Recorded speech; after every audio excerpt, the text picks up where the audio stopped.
Hi there, and welcome to another Horizon Scan, one of our program of interesting conversations with people in and around the tech community. Today we're talking about tech and property and the future of building. It's an interesting subject all of itself. And we're here with Mark and with Jonathan. And Jonathan, just give us a feeling, give us a picture of what your interests are and your background. Hi, I had a first career in financial services, but several years ago became involved in what emerged as Live Group, one of the first build-to-rent management operators in the UK as that market was emerging. And I got particularly interested in the technology side of that, launching a mobile app for residents during that period of time.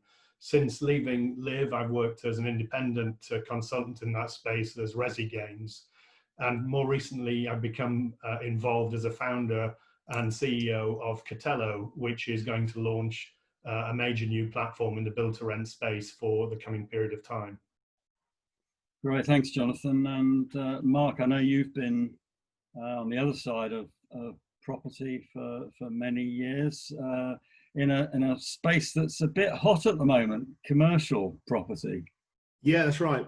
So my background was not in property. My first career was in telecoms and telecommunications.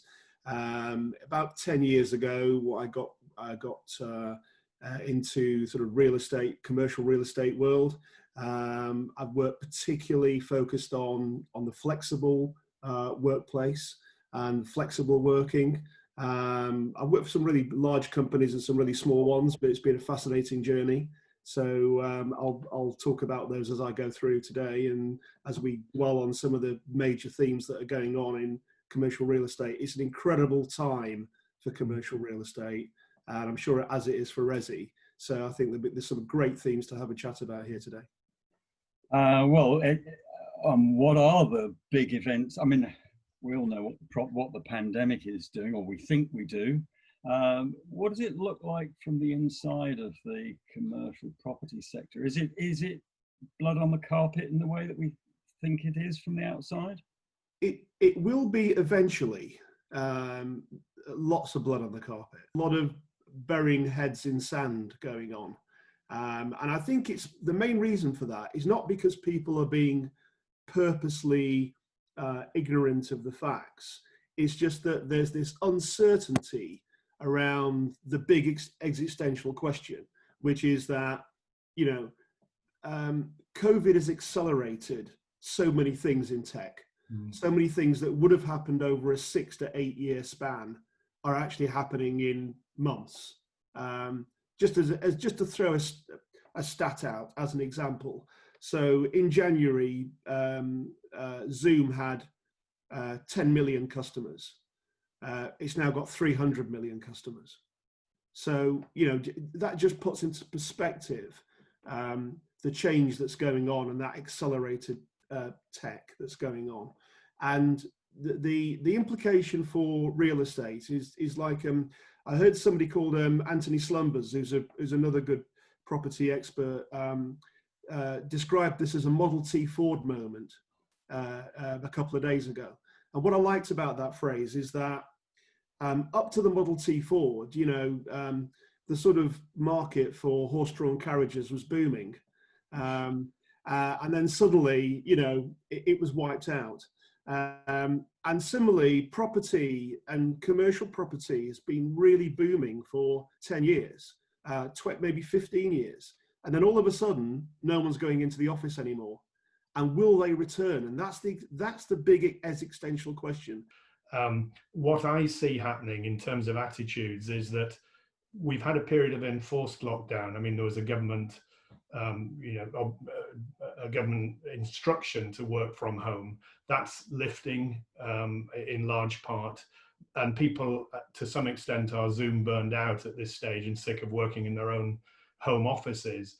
Nevertheless, an awful lot of attractive features have come out of that. The lack of travel, the lack of commuter cost, the lack of lost time, the efficiency of online meetings, and so on and so forth.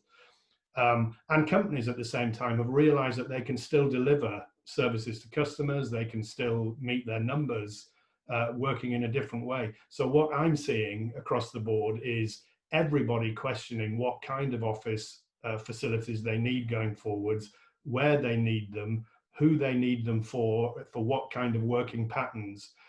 And all of those things are changing. I haven't come across any businesses personally who've decided to give up a lease on an office altogether at the end of the current period. But I also haven't come across a single contact that isn't considering how they change their working practices and possibly where they work from. Yeah, to me, it seems to be a question of what's the new routine. And whereas, to your point, Mark, the travel into London was and the visiting the building was a routine. I think now it is not a routine. The routine is different. It may still happen, but not as a matter of routine, and or at least not for as many people in quite the same habitual way as a routine. So the question in my mind is, what's the new routine? And I can see almost a merging of your two worlds. I know that homes are becoming offices, or there is a blurring of those two functions. I don't know whether commercial buildings will begin to have residential in them. Maybe you've got a view of that, Mark. Well, this is partly an idea that WeWork started developing before it all went horribly wrong. So they developed a concept called We Live, and they launched it in New York. And the idea of that was that you had a big office building, let's say 12 floors of office, and then the top 3 floors were where people had apartments. And the idea is that you're a hungry CEO or a tech leader, and you live and breathe the office, and you get up in the morning and you go straight from your shower straight into your office. Now that didn't work, and I think people do want that separation between work and home. And I think this comes into a really interesting area, which I'd love to hear from Jonathan on, which is that one of the things that worries me about everyone working from home is, does that separation start to vanish? I think in residential, it remains to be seen how this settles down as a sort of long-term impact in terms of how that changes buildings whose primary purpose is a place to live. And perhaps what we always saw in the past is especially build to rent buildings, typically high levels of amenity and service standards and general facilities around the building. It was a luxury proposition in the UK. And so therefore it's almost been seen as a place of leisure, a place to sleep clearly and eat and be based in, but a place of leisure as well with the facilities and common area amenities. What COVID has done through the lockdown is focused people's attention, not just in the generation of residents that are living in these buildings now, but in the next generation that are looking at buildings, of thinking about what would life be like, if we had to go through this again and had to go through a sustained period of this being my place of work, as well as my home and my leisure site, but also thinking about how does this building facilitate me in different ways in terms of what I need out of the package of amenities as a residential resident of a building going forwards in a different way. So, does it offer me co-working spaces and co-working spaces that are potentially bookable, so that I can guarantee that I've got that space? It might have to be semi-screened, semi-private in this current period of time. I would probably want to know that it was clean and when it was last cleaned, and it was cleaned between uses, all of which can be tech supported with the right kind of tech platform. But certainly I'm going to go to a viewing as a potential resident, not just looking at the gym and the common areas and the rooftop terraces, but I'm going to be thinking about what would this be like if I'm going to work from this location for part of my, maybe as a choice now going forwards. I am only going to go into the office a couple of days a week. 3 days of the week I'm at liberty to work from where I want to work from, and this is going to be my home. What does that look like? also, I think the other one of the other implications is outside amenity spaces. When we've been restricted, and we've all seen the slightly heartbreaking images of tower blocks in central London with no amenities, with people cooped up in there with bad ventilation and single parent families and so forth. Built to rent buildings are typically not like that and typically have more amenity spaces. Nevertheless, the amenity spaces that they enjoy around them have probably become more important to prospective tenants, whether it's on the roof, whether it's in the grounds around the building, or indeed in the local area. It's where am I going to go to exercise? How am I going to get that outside space? You know, what am I going to do if I do have kids? Where are they going to go, and what can I offer to them? So I think our whole mentality of how we see home, and particularly in that, you know, build to rent generation that are the typical tenants at the moment, will change slightly in terms of how they see that space. But interesting as well, I think, Mark, that there may start to be, particularly in city centre locations where footfall justifies it, some blurring of the lines between managed co-working spaces on the ground floors or lower floors with residential above.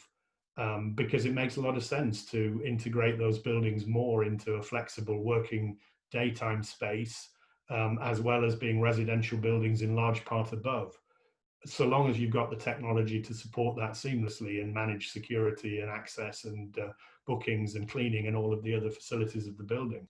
I mean, there's a growing number of freelancers, clearly, and you know, and if they're typically younger, maybe taking their first home in a buy to rent type scenario, I can see that happening. I think maybe where I would slightly disagree is, or it's not disagree, it's more a question of a different emphasis, is once you start getting into sort of like small companies, SMEs, I don't think that sort of scenario works. Co-working hasn't really been thriving generally in London. What's been thriving is flexible working for SMEs and larger corporates. I think one of the things that the pandemic and lockdown has done is it's brought into people's minds what they miss, what they need. And I have said in the past that, you know, all the things I need to do, I can do online, but I can't do any of the things I enjoy. I can see people for the first time understanding what an office needs to be. What are the, not I'm working, therefore I go to the office, and everything I do about working I do in the office, and I don't do any of it anywhere else. That's kind of gone. That's just exploded. For a long time it's not been that way, but people have been in the habit of going to the office. Now, what are the things that where there's a distinct benefit in getting together, and what are the things where that's not needed? What is the technology and what is the tech that might enhance all those creative, innovative processes that people want to do? Now, part of it is, so you can almost split them into two. You could say that part of the tech is the things that Jonathan mentioned about, is my building a safe building to work in? So it could be tools that enable the access to the building. Things like thermal scanning to make sure that people weren't coming in with a high temperature. It could be contactless technology, so you're not pressing the same lift button that everybody else has pressed in the last hour. It could be things like sensors that monitor the CO2 levels in meeting rooms, which, by the way, are extraordinarily bad.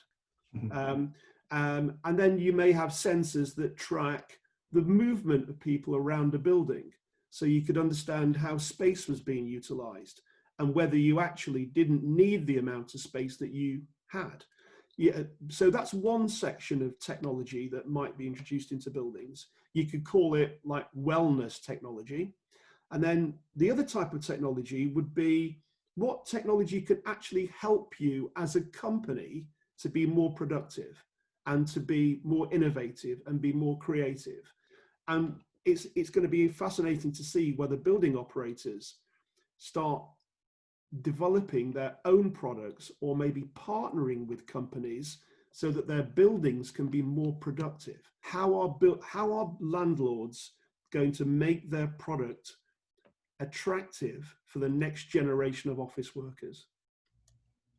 And residential, I imagine the same thing is true there, albeit in a slightly different context. Yeah, in broad brushstrokes, definitely. But some of the opportunities, I think, for technology in residential buildings, we've seen start to come to the fore through COVID, not to go back to that, but the whole issue of engagement, resident engagement has become very prominent.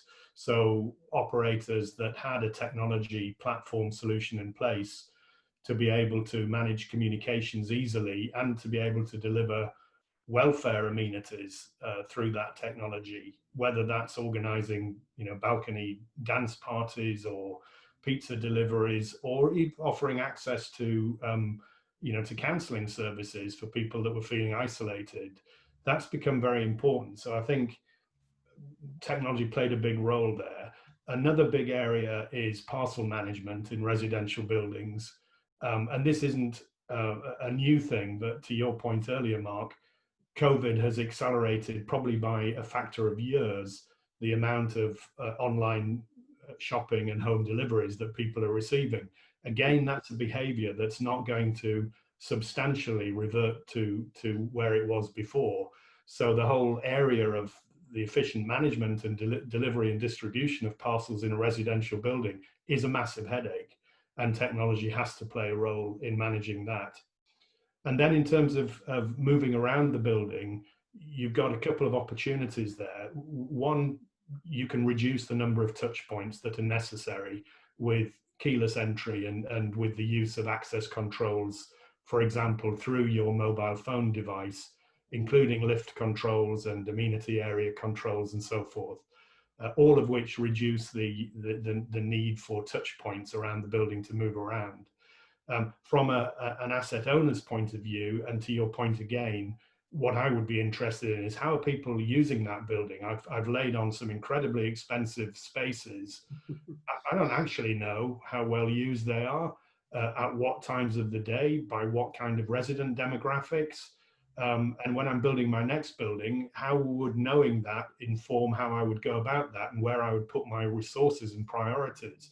So the ability to, and particularly if you have access control as a central function, and therefore you have a device which is always gathering and disseminating information about where it is in a building, then anonymously you can put beacons in that capture that data, heat map that, and you can really start to see how people use buildings.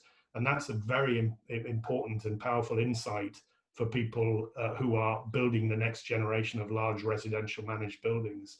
So technology, as I see it and as we see it in Catello, is absolutely the backbone of how large residential managed buildings need to be run comprehensively in the next era.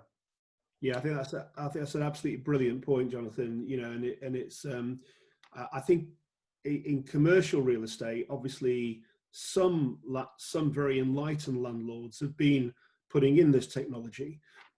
However, I think as ever, it's difficult to understand the ROI for that cost. It's particularly putting. Could you imagine putting a sensors into, say, a 200,000 square foot building in central London is not going to be a cheap exercise. And understanding what returns can be delivered by an investment in that technology have not always been that clear. Obviously, people can analyze the data that's coming from those things, but what does that mean for them actually changing the building or for building the next building? And often data is produced that's not really used. So I think that, again, this is going to be a real area of focus, understanding what this data means. So let's say, certain numbers of people try to access the building at a certain time. okay, that's great. So you might have some pinch points that you want to smooth out, but how do you actually then go about changing people's behaviors using that data? I thought your point, Jonathan, about the construction of future buildings is a fascinating one, in that there are always buildings, you know, under construction in London or any major city at any one time. Are those buildings that are currently being built actually already not fit for purpose? There is, I mean, in many cases, you know, a 4-year lag between obtaining outline planning consent and anything really coming out the ground being anywhere near close to being handed over. And that's a long time. And we've seen that this year, how quickly habits have changed. And, you know, parcel strategy is a really good example of that, because however well equipped you believe a building is on an architect's drawing 4 years ago to manage the volume of parcels that are going to be received by 200, 300, 400 residents in a building, you can absolutely guarantee, like Moore's law, that will have gone up a steep cliff by the time that cycle finishes, and you won't have enough storage space. Jonathan, to bring that to life with the anecdote you told me that came out of some conversations you were having. Well, I think the anecdote that you mean, Peter, was talking to a management operator, American management operator, who had recently visited a flagship building in San Francisco. And it was a beautifully equipped building, and the parcel storage area was one of the jewels in the crown. And it was equipped with, I think, 200 locker spaces for this residential building at launch.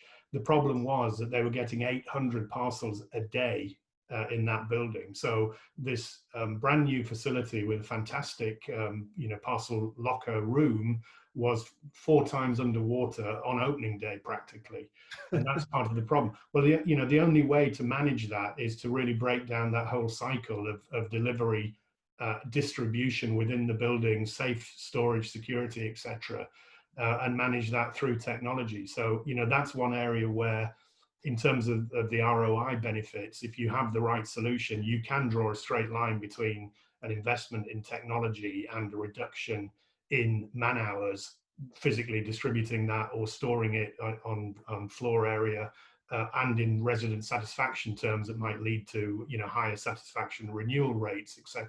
Listen, I thank you so much for your input. This is a subject I suspect that we've got lots to learn yet over time, and it seems to be evolving. Draw out a couple of truisms from what you're saying. I think it's the usage of buildings that's changing, and where the uncertainty lies.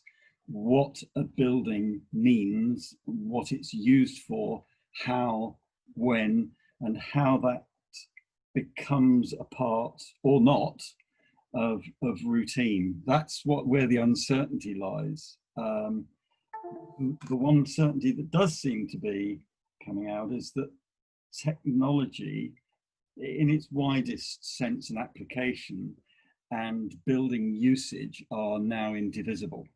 So thank you very much, Jonathan and Mark, for your insights today. Pleasure. It's been fascinating. And we'll put some details up on the tail-out slide. So for anybody watching this who'd like to get involved further in the conversation, they can do that. And thanks all for your time. Appreciate it. Thank you.